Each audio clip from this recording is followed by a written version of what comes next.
Today we're going to talk about the ShiftDay scorecard and some of the fundamental ways that we can navigate and use the ShiftDay scorecard.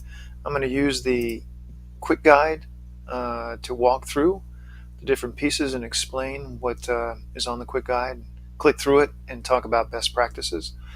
So one of the first things we see on the ShiftDay scorecard obviously is the name of the machine that we're looking at, the area the machine is in. We can also filter this scorecard based on the area. We should be able to.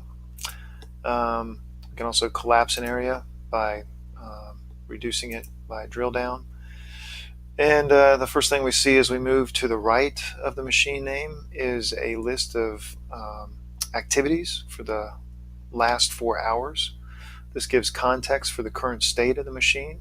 Even more importantly, it tells us if we're having a bad day, like for example, WebPress 3 is only got 34% uptime. It's not because of downtime. In this case, it's because of a large number of setups or make-readies, which are color-coded yellow, followed by very short runs. Obviously, the shorter the run, the more frequently I have to change over to go to the next run.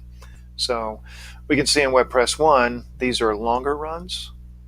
That run took 15 minutes and had 4,600 counts, running at 18,000 per hour, as opposed to this was just a 7-minute run, only made 1,400. The machine only got up to 12,400. So this helps us understand if we're having a good day or not. If we want to drill in, the activity drill down can be located right here.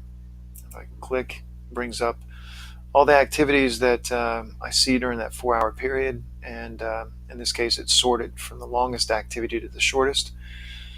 The activity drill down by equipment allows us to do a lot of different things. We can click on any one of these columns and sort. We can also click and filter, just look at D1s. So it gives us a lot of capabilities to better understand what happened during this 4-hour window. And keep in mind that it will save whatever I clicked, should save whatever I clicked. So, but defaulting, it goes back to whatever the descending activity was. We can also drill down into the state and bring up a drill into the operator scorecard. We call this the equipment portal shift scorecard.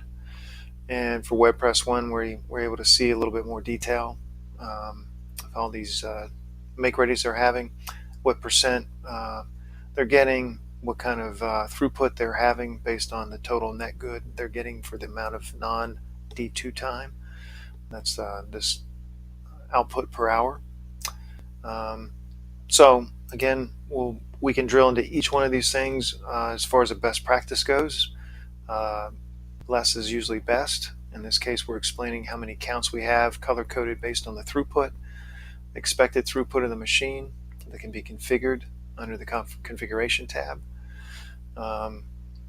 to show uptime, speed, yield, and numerous other settings under ShiftDay configuration. Right now, I just have a couple of these checked. If I want to see what the throughput of the machine is, I can add that to the scorecard, hit update, go back to the operations page, look at the ShiftDay, and now I can see the throughput of the machine. In this case, the goal was 7,300. We're making almost 12,000 per hour, and if you multiply that by the number of hours we have in the ShiftDay, which could have started at 7 a.m. this morning, could have started at 11 p.m. last night, whatever the ShiftDay schedule says on the machine, multiply those number of hours available that were not in D2. D2 is planned downtime. So when I'm not in a planned downtime, those are available hours I can run. Multiply that by the number of units per hour that I'm netting, and that's going to give me my good count. In this case, I'm behind schedule because I'm supposed to make 5,000. I'm just barely behind schedule. And that's why I'm in the yellow, and so I'm slightly behind where I should be. I only made 99,000. If I want to see what my good expected is based on my goal, again, I can go back to configuration and ShiftDay scorecard, use the good expected. I can also change the sort order, but I'm going to make that the leading metric. and then I can see how far behind am I on that particular machine. As we can see, because we're very close to the actual goal that I was making. If I'd been on goal, I should have made 102,000. I'm just 3,000 behind goal. In this particular case, I should have been at 1,500 per hour. I'm at 1,600 per hour. I'm at 1,200, so we see that the gap is even larger. I could have made 33,000 at the goal. That's my good expected.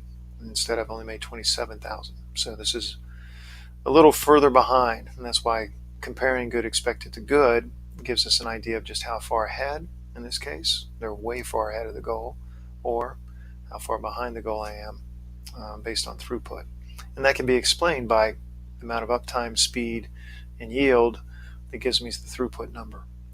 So the math of throughput is extremely important in the Flex system in order to predict leading indicators of where could I be versus where I'm actually currently, and in providing context with colors to say you're doing well or you're behind goal. That's it.